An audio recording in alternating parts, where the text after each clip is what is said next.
Well, hello and welcome to Not Q&A, brought to you by the Good Source News. I'm your host for tonight, Lyle Shelton, and I'm filling in for Dave Pello, who you would normally see here on a Thursday night. Dave is busy organising his Church and State Summit, which begins tomorrow here in Brisbane, and it's going to be an awesome conference. I'm attending, and I hope to see as many of you there as possible. Viewers might be aware that he's secured a real coup, I think, in getting Cardinal George Pell, the man who spent almost 400, or I think over 400 days in jail for a crime he didn't commit. Cardinal Pell will be coming live to the conference via video cam from the Vatican City.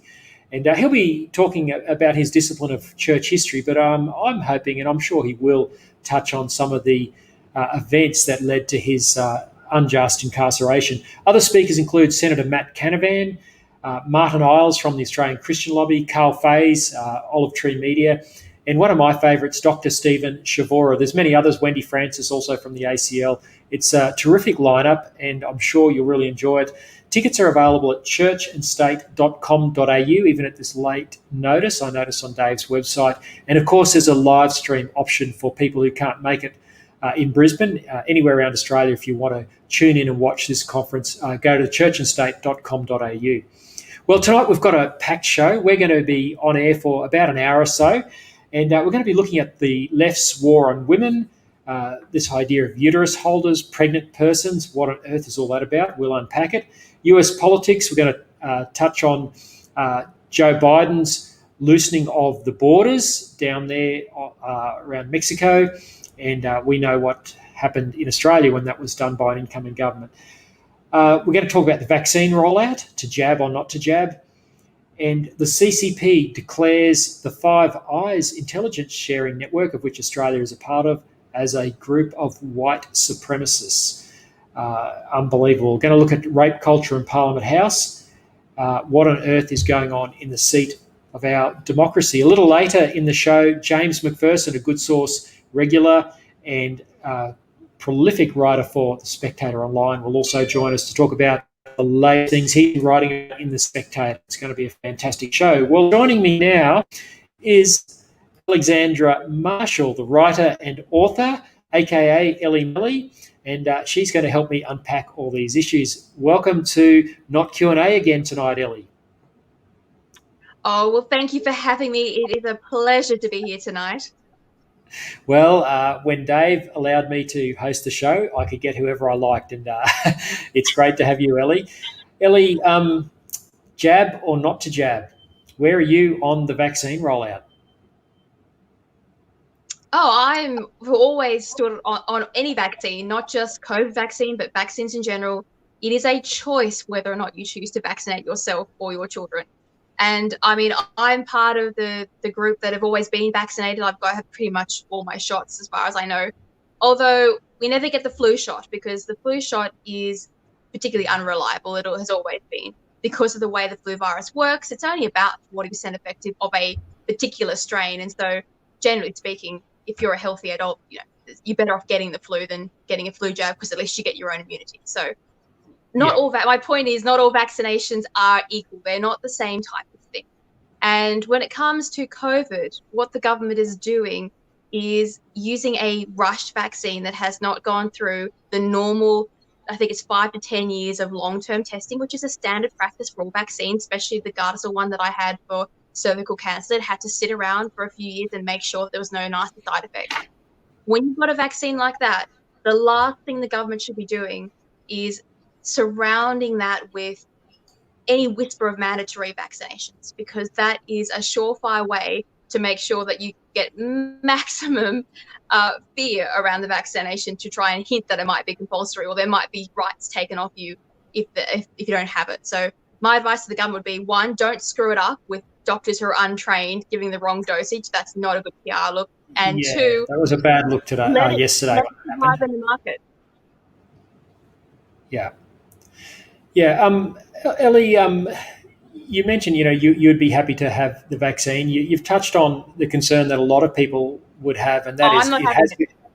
Oh, sorry, you said you're not having the coronavirus vaccine. No, I'm not touching it till it's been through its proper 5-year layover because, I don't want any nasty side effects that they haven't been through yet. Thank you very much.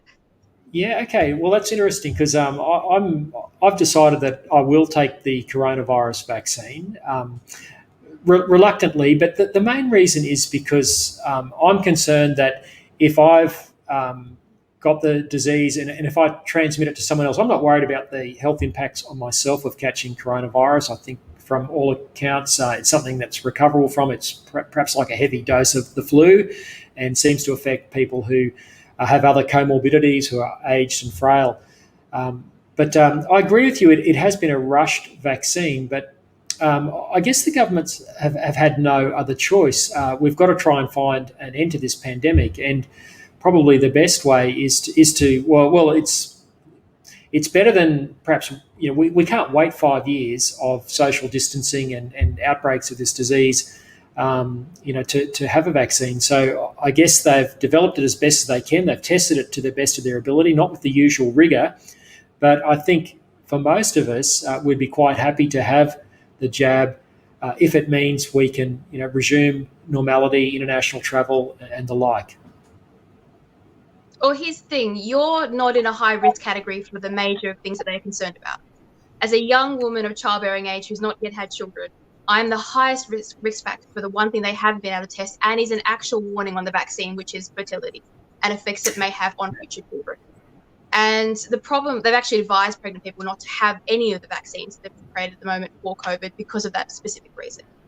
And the reason this vaccine is different to your average flu shot is they're using a different technology that affects the virus and doesn't give you immunity, by the way. It doesn't stop you from spreading the virus to other people. It just lessens your particular symptoms. So unlike vaccinations like smallpox, where you gain immunity to the virus and you present herd immunity so that you present buffers to the population getting it, that's not how these vaccinations work.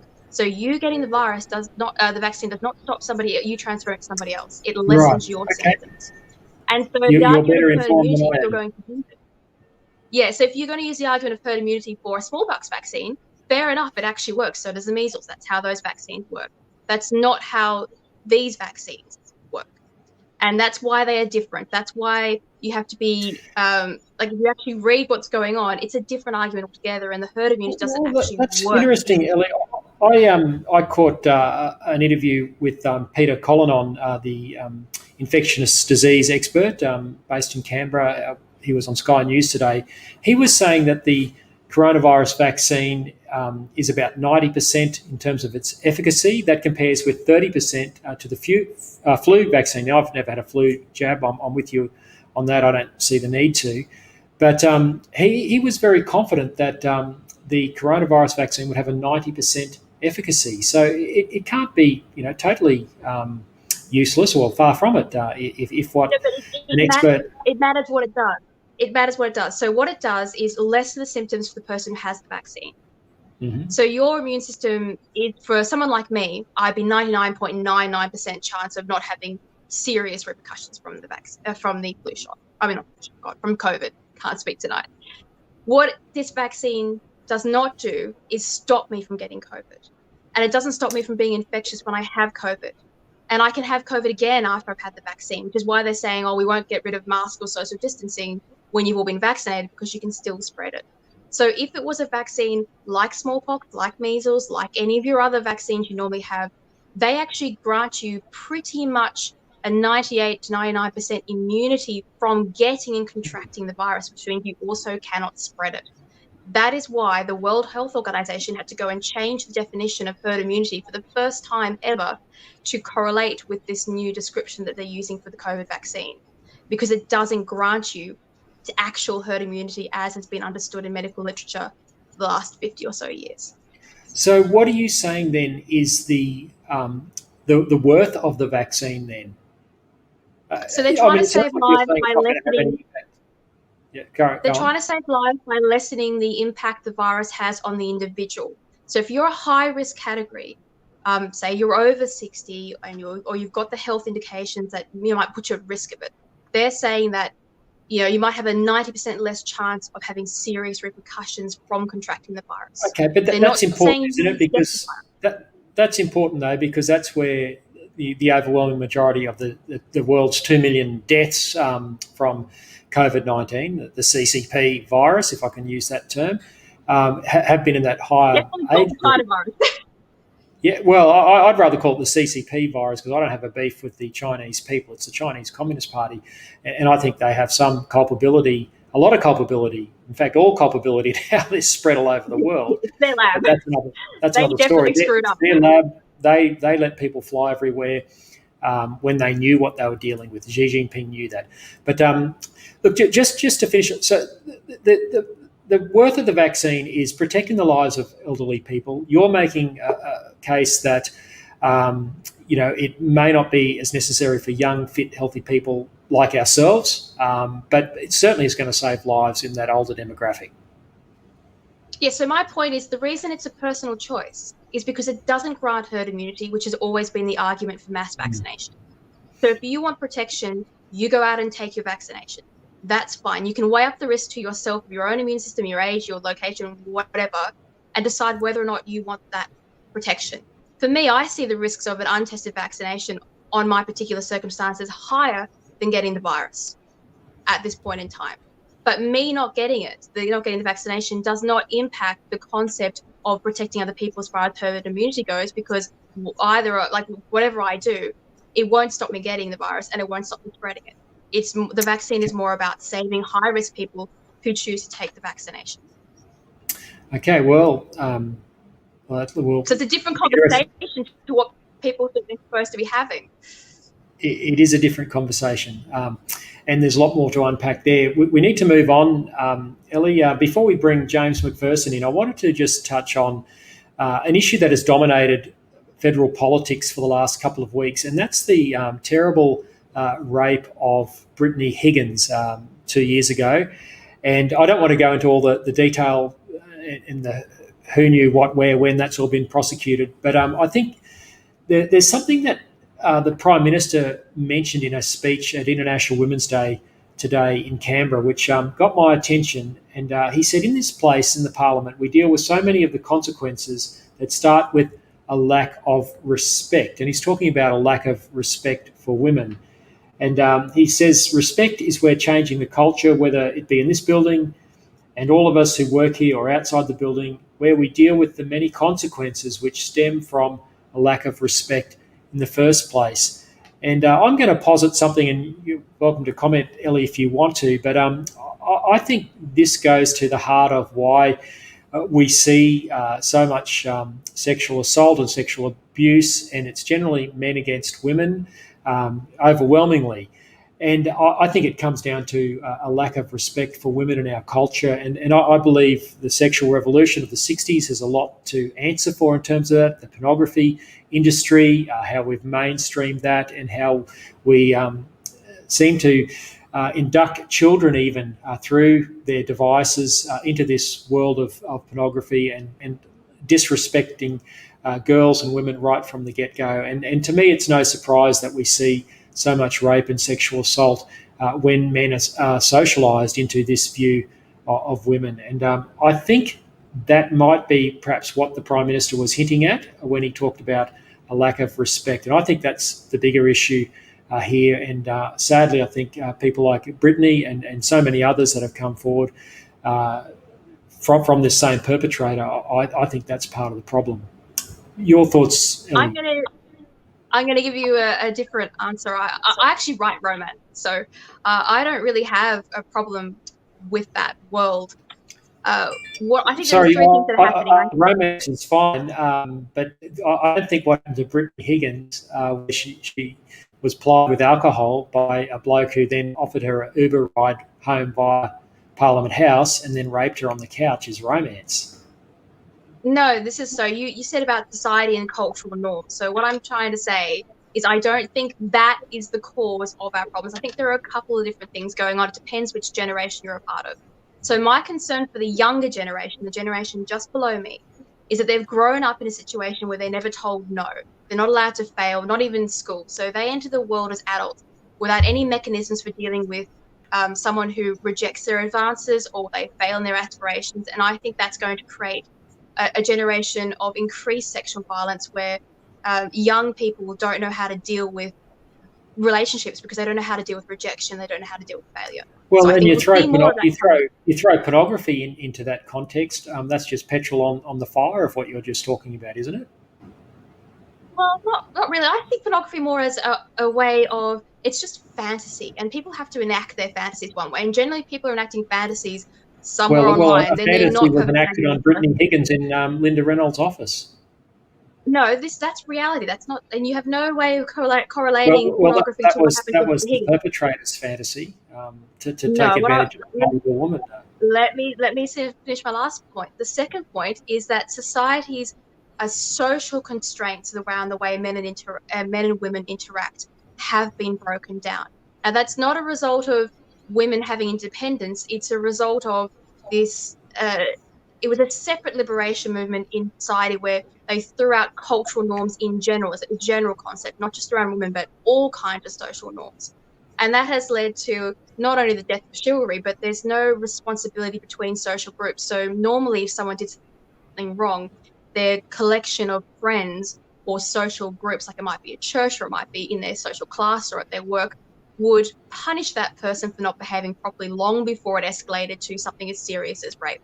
But now we don't seem to have those constraints. And so society, more things happen in the darkness in these public forums. But my last point is, I don't like the way that women in general are choosing to go to the press instead of laying charges, because a lot of what happened to Brittany Higgins could not have happened if she'd launched an official police investigation at the get-go.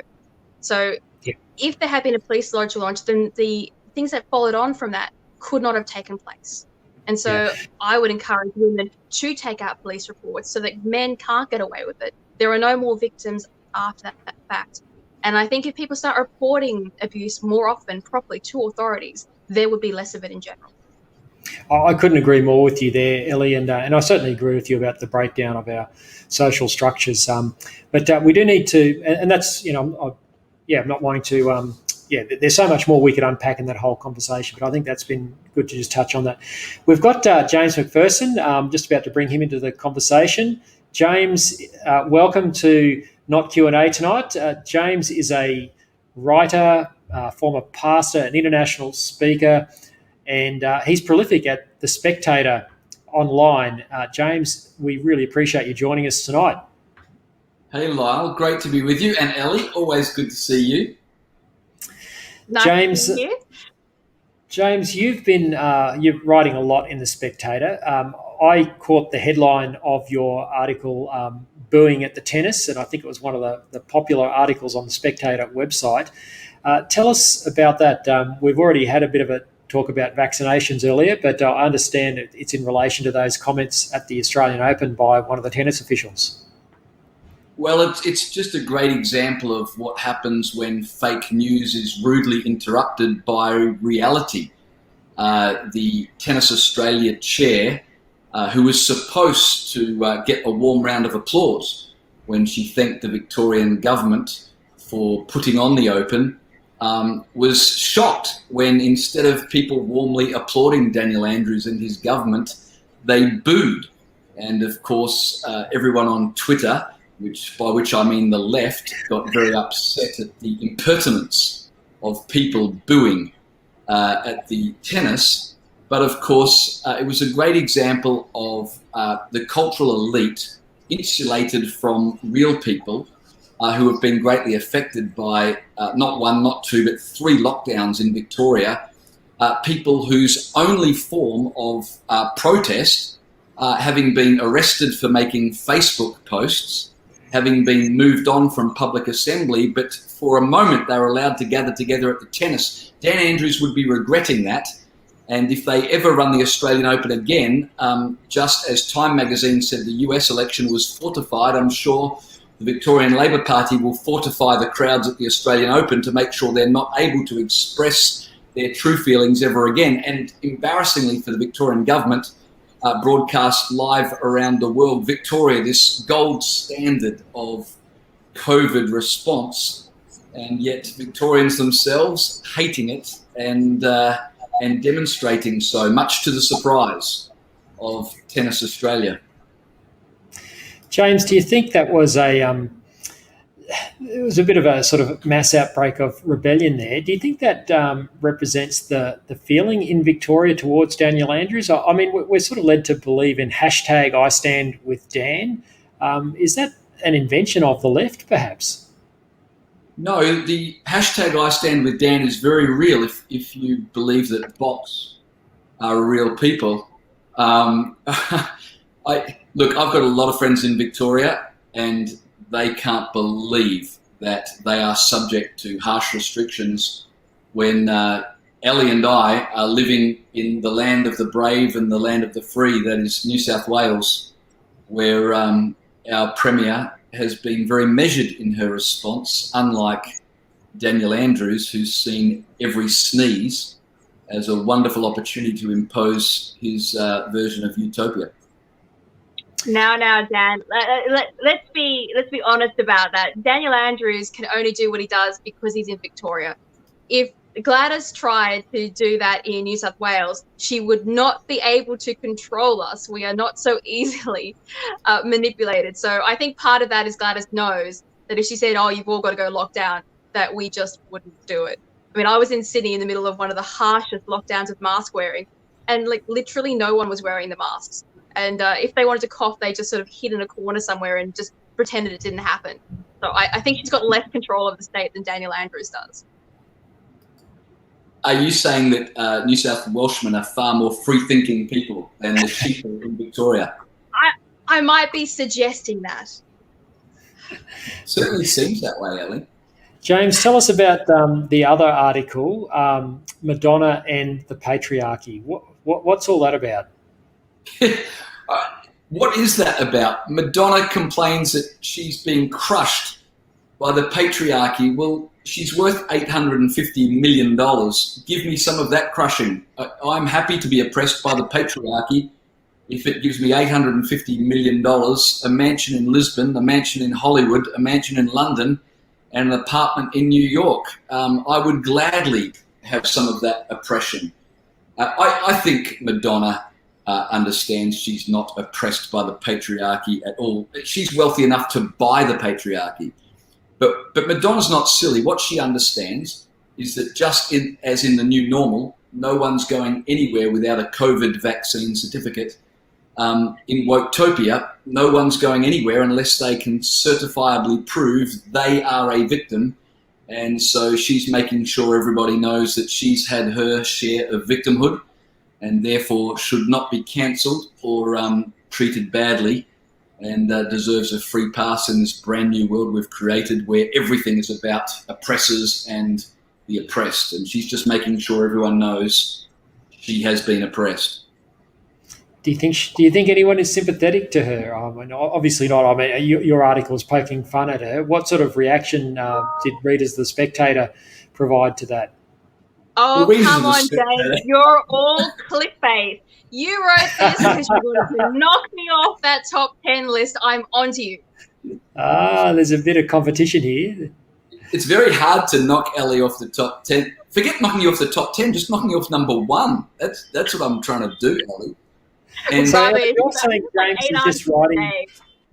You're saying James's motivation about writing about Madonna is clickbait to try and knock you off the top of the Spectator's top 10. Yeah, I'm going to throw that out there. The difference between my articles and Ellie's is that if you read one of Ellie's articles, it's like fine dining. If you read one of mine, it's like drive-through at Macca's. It doesn't leave you any better, but you enjoy the experience. Cheap and nasty, hey, James? Wait until you read the one I'm writing about Matt Keane. That's not going to be fine dining at all. That's going to be fast food. Yeah. Well, I just wrote one about Larissa Waters and her response to what you were talking about earlier, the rape allegations in Canberra, which I don't think the Spectator are going to be brave enough to run.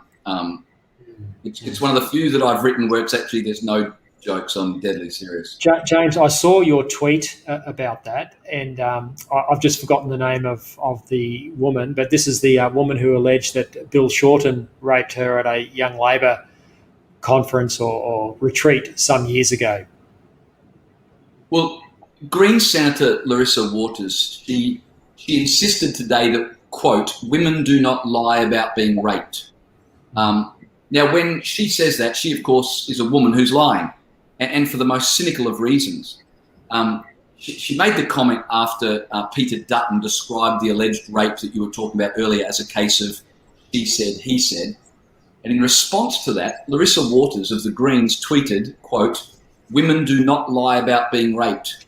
Peter Dutton, you inhumane sexist rape apologist."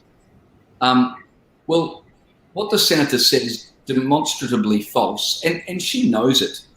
Some women do in fact lie about being raped. There was a study in Victoria of 850 reported rapes between 2000 and 2003, and it found that 2.1% of them were untrue, with complainants charged or threatened with charges for filing false police reports. In 2019, a Canberra woman was jailed for 3 years for faking a crime scene and falsely accusing her former partner of rape. He ended up in jail for 4 months before the charges were dropped. But here's the real thing, Lyle, and this is what I was getting at in my tweet.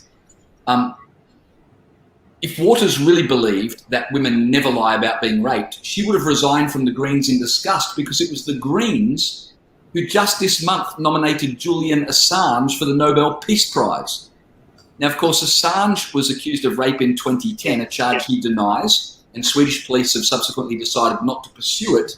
Yeah. But if women never lie about being raped, how can Larissa Waters, as a Green, support Julian Assange nominated for the Nobel Peace Prize? Or what about Adam Bant, her leader's enthusiasm for Joe Biden?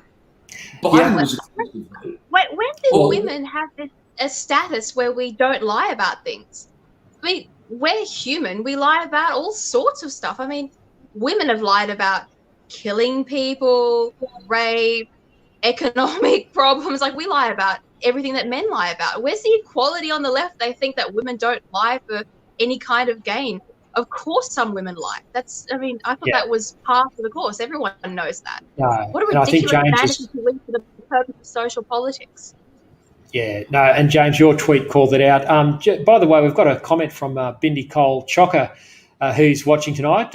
Welcome, Bindi. Great to have you watching. James, I think this is a comment about your writing in The Spectator. Cheap and nasty, but delicious nonetheless. So there you go. I think it's a comment about my writing. Well, I think so, James. Because you said that Ellie's was fine dining. So I come on here as a guest in good faith and just cop abuse from the stand-in hosts. Where's Dave Pello? I want him. Hey, I think that's a not Q&A as run by Twitter. That's what this is. It's harsh. Exactly. No, well, Dave's away. Oh, here we go. She's referring. Bindi's back again, referring to McDonald's. Okay, thank you for that, Bindi. Ellie, on your earlier point, I've got to take issue with you. Women don't lie; they manipulate. Yeah, we definitely growth. I'm sitting there. I went to an all. Listen. Oh, wait. Okay, I'm gonna use my gender quota here. I went to an all-girls school, and I can assure you that not only do we manipulate the living heck out of our situation, but we also lie. Well, there you go.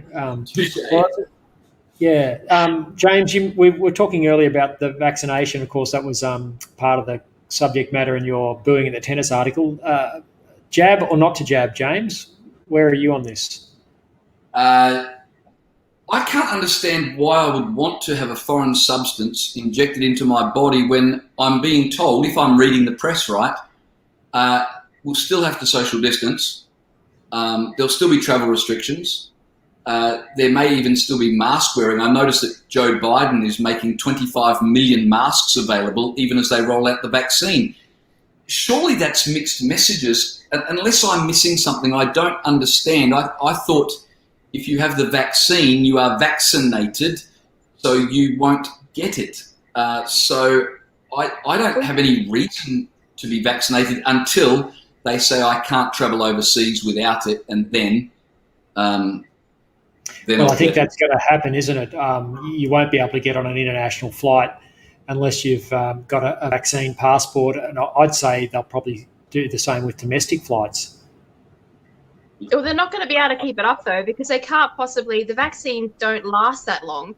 The problem is they're having trouble lasting more than 8 months. So the flu shot lasts about 4 to 6 months, and the vaccine for COVID's about the same. So unless they give everybody on the planet the 2 shots at the same time, then they're going to have to find a way to continuously vaccinate the world's population for years, possibly. And that's not going to be a workable item. Not only that, can they not do it, but people are going to get sick of it pretty smart. So it's unenforceable what they're trying to do to begin with, logistically speaking, just at the basic level. Imagine a situation where you've got the patent on a vaccine that every person in the entire world by law has to have every 8 months. That's not a bad thing to get in on. Bureaucrats' power. They're rubbish at making decisions for the population. Yeah, interesting. James, what else have you got coming up in the Spectator in the next little while? Nothing. That's rubbish. You probably got 10 on the go that are going to come out in the next 24 hours. I'm devoid of weeks to write an article. I hate you. well, James, your 15 minutes is up. Your 15 minutes of fame, but you are more than welcome to stay on with Ellie and I if you would like to. If not, you are equally welcome to say goodnight to our audience, and Ellie and I will keep going for the next 30 minutes or so. I'm going to stay on just for a few minutes, just for the sake of your audience. Thank you. Well, the audience is loving you, James, and so that's welcome news. And they're loving you too, Ellie. And I think they're loving the fact that there's a little bit of controversy here tonight on Not Q&A. We are not a conservative. You've lost control of the situation and everything is going to the pack, and we're now giving you a hard time. Yeah, exactly. Okay, I want to move on to the war on women. We've got a bill going through the UK Parliament at the moment. It's to do with maternity leave. And we're seeing terms like uterus holder, pregnant person. This bill doesn't even contain the word mother in it, a bill about maternity leave. And this is all to placate the radical LGBT transgender agenda, which has really gathered steam. I just reckon this is crackers, and I'm sure we're all in furious agreement here. But how on earth, and I'll throw to you first, Ellie, how do we pull this back and get the public discourse back into a logical place? Because this is actually dangerous, I think. If we start erasing, words are important. If we start erasing women and the importance of motherhood, then we lose something really important and precious from our society. Let me put it this way. If men start calling women uterus holders, there won't be a human race for much longer, because we will not shag them and there won't be any more kids to worry about. So the language problem that you're actually seriously touching on is Marxism trying to erode the constants and normals of the family unit so that the state can walk in and become the family instead. They've done it every time they bring about a collective regime.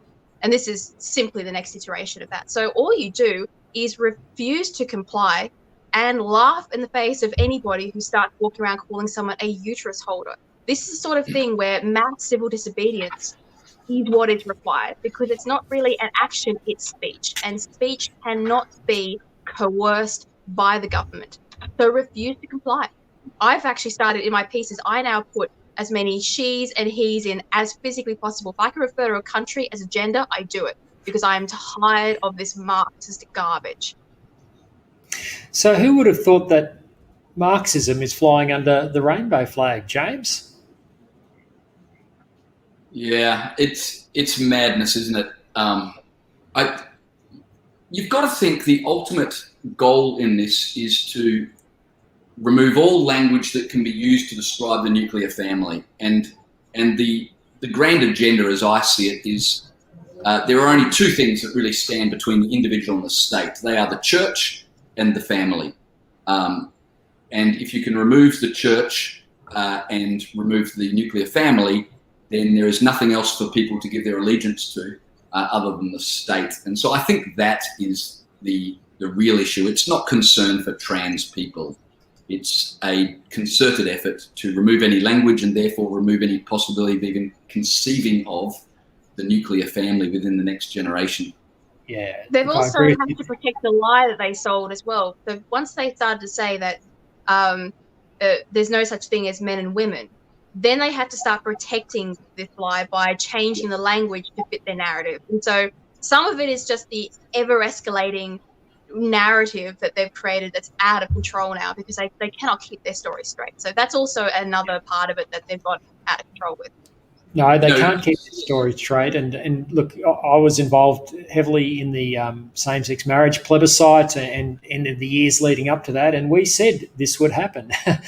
We said that if you redefine marriage, degender marriage, the next thing is that kids will be being taught that gender is fluid and that the transgender thing would come. And of course, we were laughed at and the Yes campaign lied.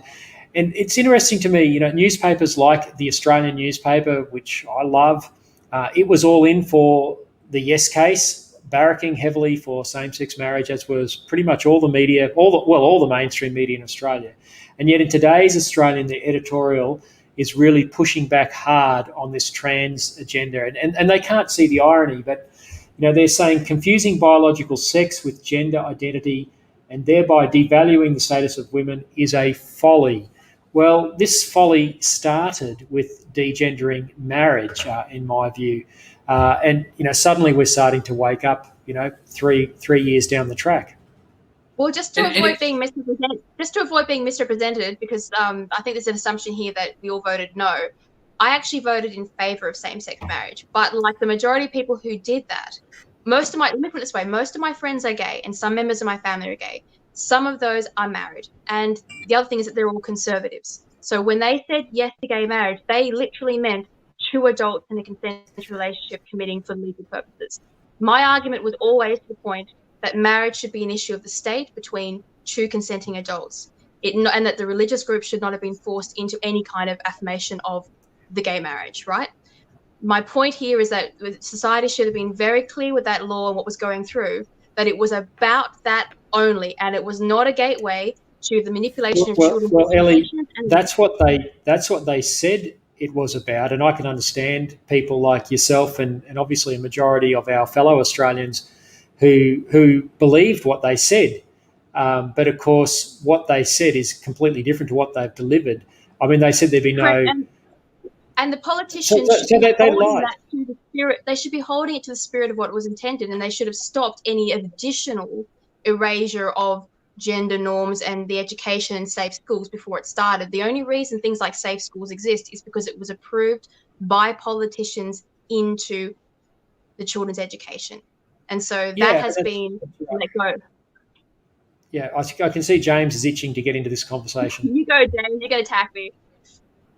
The problem with progressives is when they say this is all we're going to do, you can't believe them because by definition, they're progressives. There's always another step. Yeah. But back to our original discussion about this change of language. It's not only false, but it's incredibly confusing. CNN did a piece a couple of months ago where they said individuals with a cervix need to get tested for cancer. And I mean, I was worried because individuals with a cervix, I wasn't sure, do I have a cervix? I wasn't sure if I did or not. And it was only when I rang my doctor, she explained to me, no, only women have a cervix. So you can imagine my relief when I realised I did not need to get checked. But when I read the original story, individuals with a cervix, you're in danger of having cancer. James, I do not believe that you rang your doctor to ask whether you had a cervix.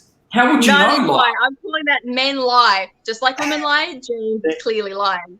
There you go. I know what Roy Orbison meant when he sang that famous song, Individual with a Cervix Walking Down the Street. He was talking about a woman.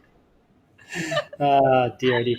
Look, I think we're all in furious agreement that we are in a terrible place when motherhood is being erased in our language. And as Ellie quite eloquently points out, it's all in the name of cultural Marxism.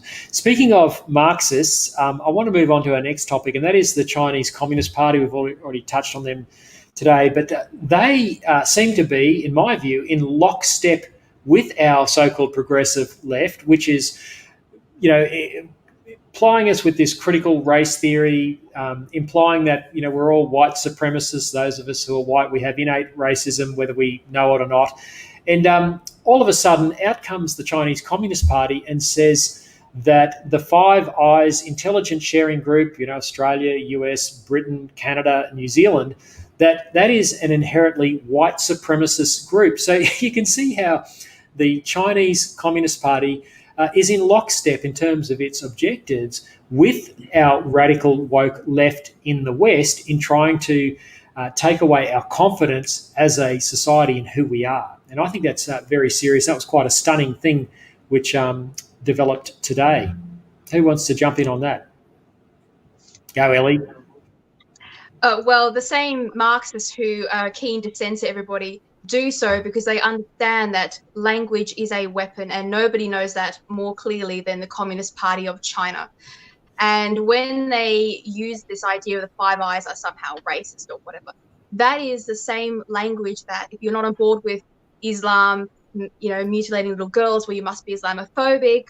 Or if you're not on board with the Marxist radical agenda, well, then you must be a racist or you must be a Nazi. This is what the new one, by the way, for those who don't know, that I've seen occur in the last couple of weeks is if you're not on board with globalism, well, then you must be an anti-Semite. That's the next one they're running past everybody. And so it's just a way of avoiding having a conversation about what's really going on by trying to label those who object to your nefarious military coups as being, racist somehow. But I will point out this much: the modern Marxists of the West, who China is currently encouraging in their beliefs, they're collectivist, racial collectivists, just like another regime that we know from our past. So I'll leave that one with you guys. Yeah, James? A couple of things. One is, it was interesting that China specifically criticised Australia, America, Canada and the UK. It's the Five Eyes. Who did they leave out? They left out New Zealand. They didn't mention New Zealand. Yeah, I noticed that. And that was telling because Jacinda Ardern has become a great apologist for the Chinese Communist Party. Or perhaps it was just a recognition that New Zealand really contribute nothing to the Five Eyes other than a couple of sheep and a ban on nuclear submarines. The other thing that was telling... Socialist, they love her. She's a socialist, Exactly. they love her. She's a socialist, exactly. The other thing, Lyle, is I'm not a white supremacist, but I am a Western supremacist. I believe Western culture is far better than communist, socialist culture. And I don't think we should ever apologise for saying our ideology is much better than their ideology. And so I'm not a white supremacist, but I'm certainly an ideological supremacist. Yeah. Well, one thing that's telling about this problem with China is that it's not about race, because China persecutes most severely the African nations and their Asian neighbors. They are the biggest victims of communist China. And so if it was a racial issue, I'd like to see China try and prove it. Just unpack that, Ellie, because we see China through its Belt and Road Initiative making overtures into Africa, developing infrastructure, ports, debt trap diplomacy and all this sort of stuff.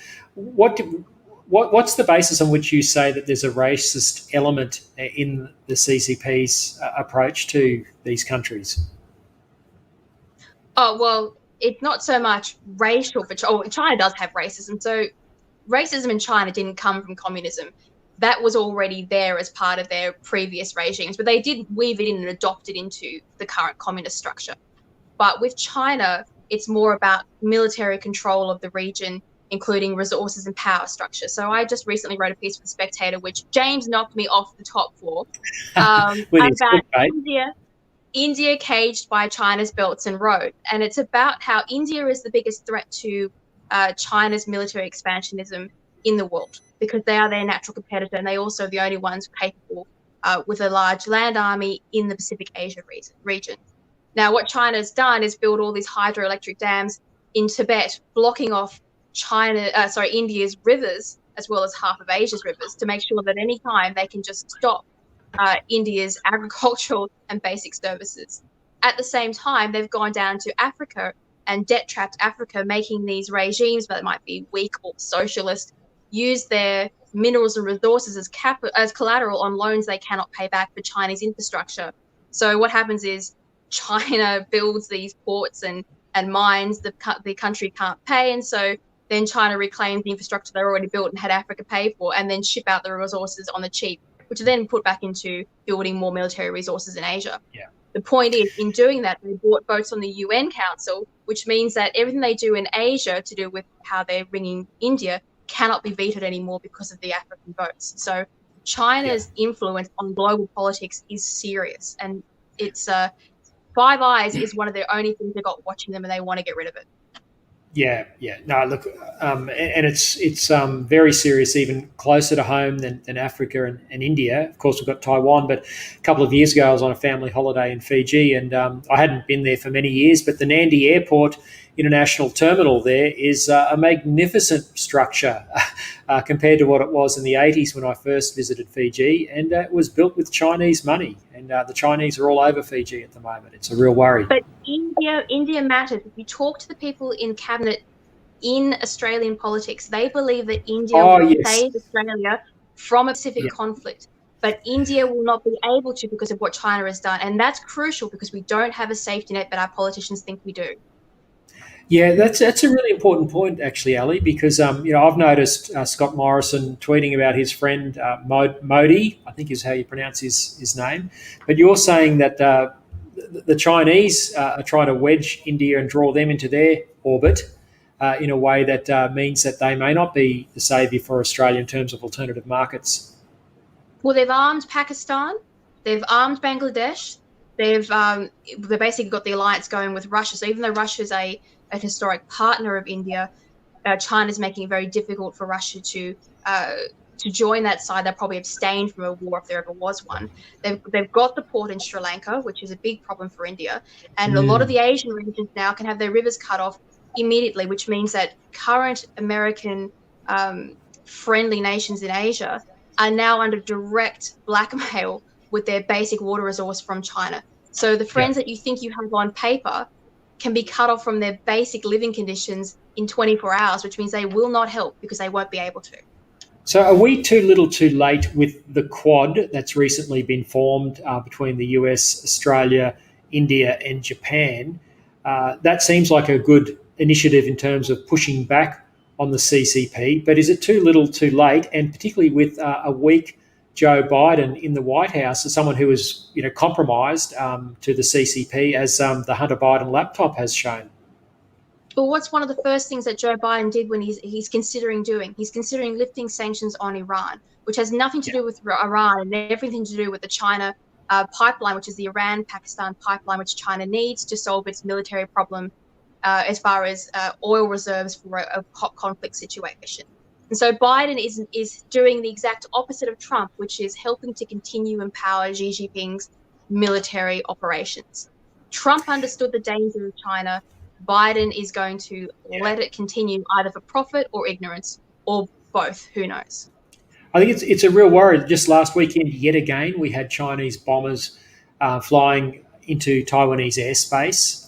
It's very clear what their intentions are. Do you think it's going to lead to a hot war? Oh, I'd like to hear what James thinks, but I think hot war with China is inevitable. But China is currently trying to make sure it has all the military installations that it wants before it engages in a hot war. It's too early for China, but given 10 years, and they'll be there. James, hot war with China?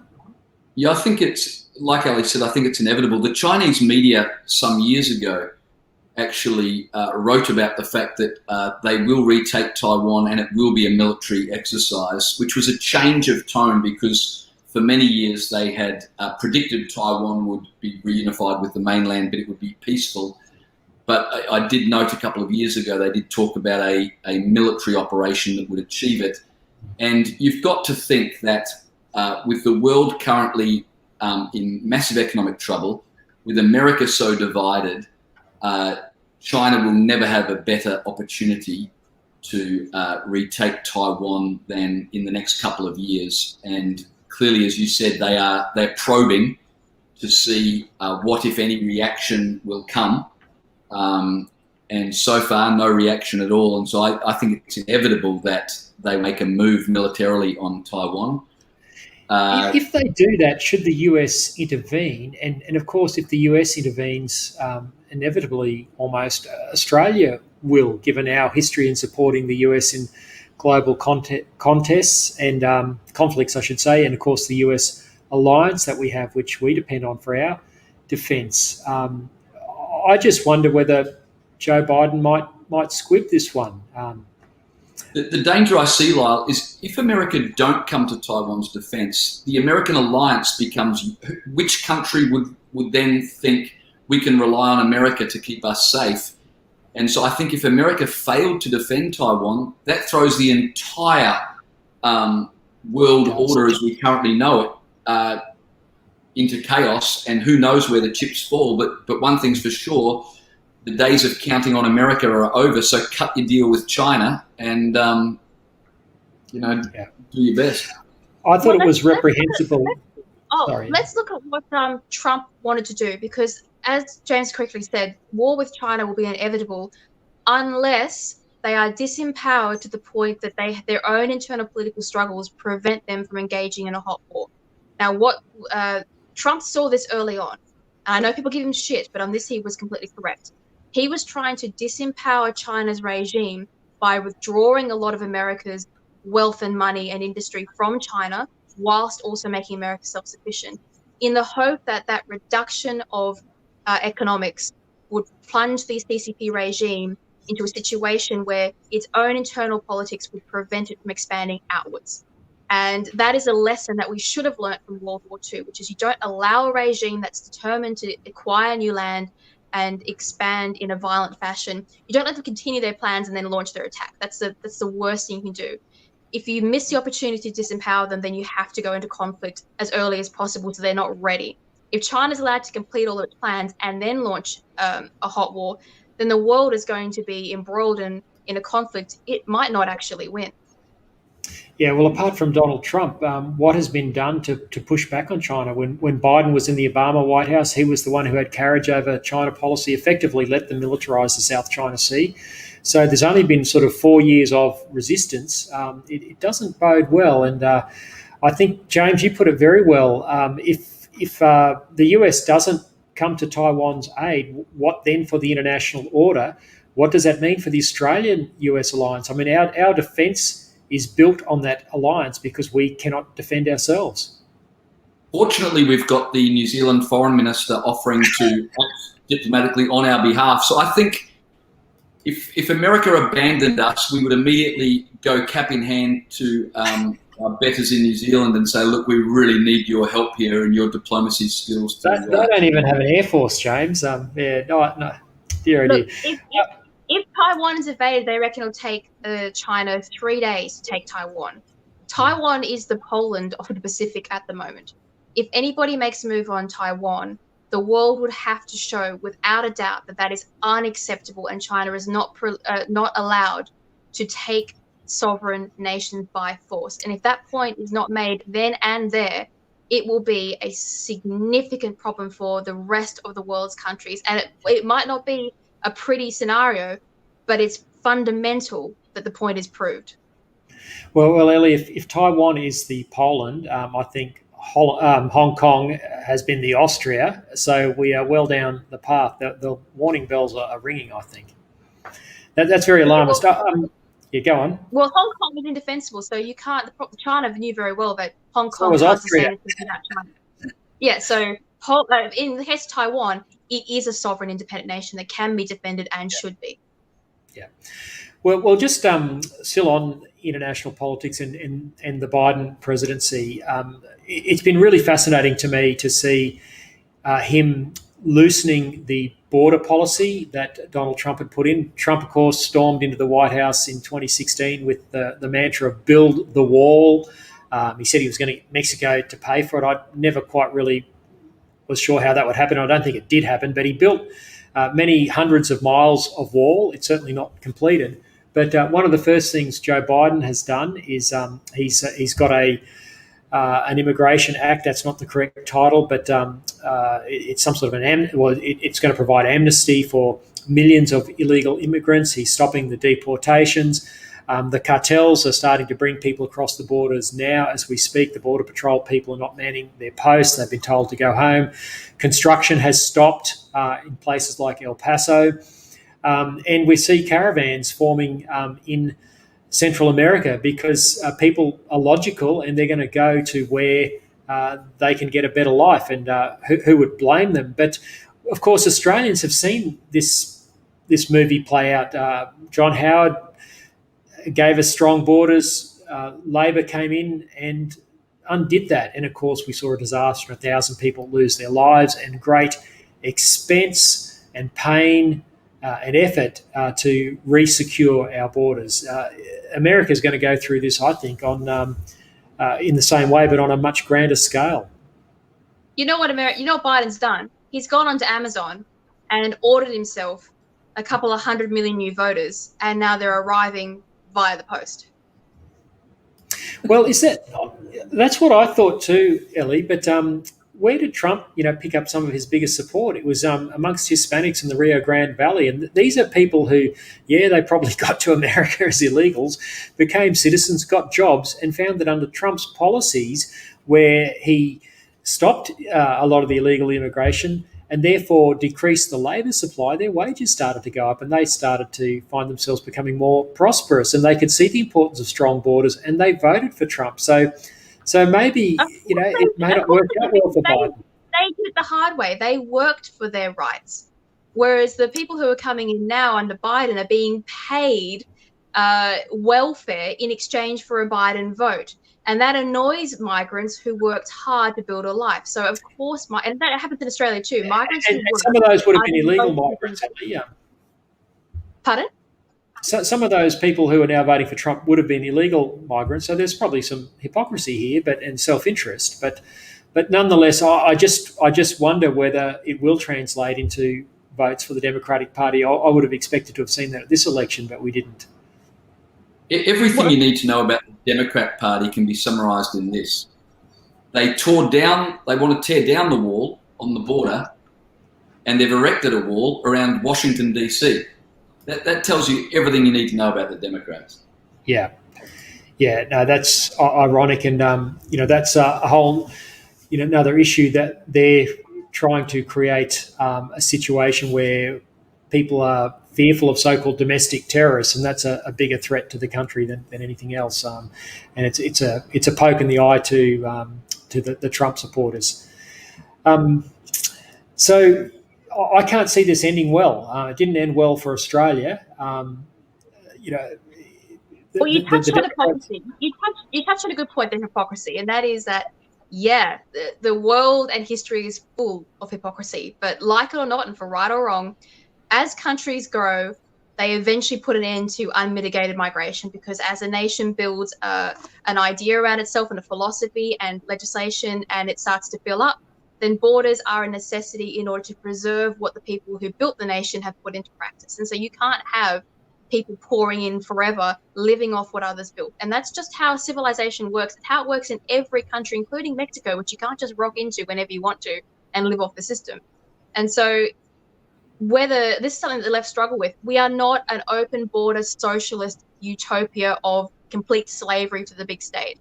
We are a world of independent nations with borders and rules and different ideas about how we want to live and what we want our legal structures to look like.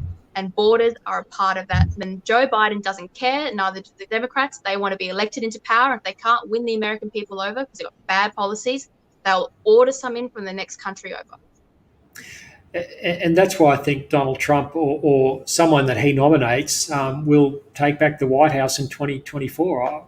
I think people will wake up to these realities after 4 years of pain. What do you think, James? I hope you're right, but it depends how much they manage to manipulate the system over the next 4 years. Trump had a chance to address voting laws and didn't. He had a chance to finish that wall and didn't.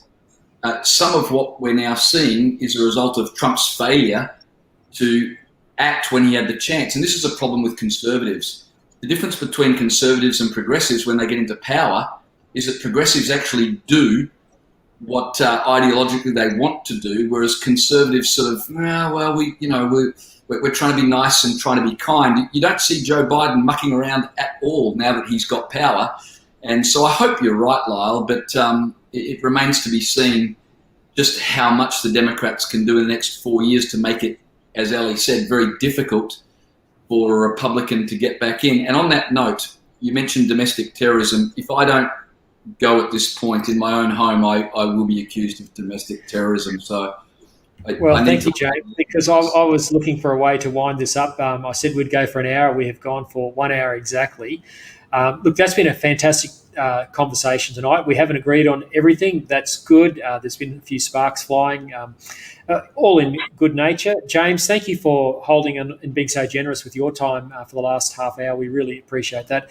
Ellie, sharpest mind in The Spectator by a long way, the sharpest mind at The Good Source. Thank you so much for your contribution tonight. And please, final parting thoughts briefly without us going too much over the hour. Ellie, ladies first. If I can use a gendered term like that. Yeah, I'll take my gender quota here. If you would like to support a struggling writer, you can shout me a coffee over on Ko-fi. You can follow me at Ellie Melly on Twitter. I'm on pretty much every social platform, same handle. And if you really want to irritate the ABC, you can pick up one of my Go Find Yourselves ABC mugs at my merch store. And yes, thank you for having me. It's been a wonderful discussion, and we will try and behave ourselves more next time. Yes, well, I don't think Dave Pello's going to invite any of us back on. Give us that website again, Ellie. Give us that website again. So I am basically go to my Twitter, which is at Ellie Melly, and all my links are there at the top of the page. And donate to her, because obviously The Spectator doesn't pay too well. James, final observations. Wait, did you say The Spectator doesn't pay too well? That implies they pay something. Pays it all. Okay, well. So we're all slaves. We all work for free in this industry. That's what I love about the left, where they say, oh, you're going for the right to get all this money. Going, what are you talking about? Where's my government grant? I'm sure it's going to pay off somewhere, James. Final observations. Look, I would just like to say that I genuinely love reading Ellie's stuff, and it is actually very good. And it is. She is the sharpest mind in The Spectator, and I often read her stuff and think, gee, I wish I could write like that. You're quite brilliant, Ellie, and so I'm just in awe of you. Likewise, James. Well, so are you, James. You're both brilliant, and she has her own merch. I've just learned you have merch. That's like next level when you have merch. I'm getting into cartooning again, so this is my rehearsal for my cartooning stuff. So I thought, oh yeah, I'll annoy the ABC in the process. I have no more. Well, this show is degenerating. Look, thanks again, everyone. Thanks to our viewers who tuned in tonight. We really appreciate you joining us. Dave Pello will be back next week. If you can, log into the Church and State Summit over the weekend, churchandstate.com.au, and we'll look forward to seeing you all again somewhere on The Good Source. Thanks very much, and good night.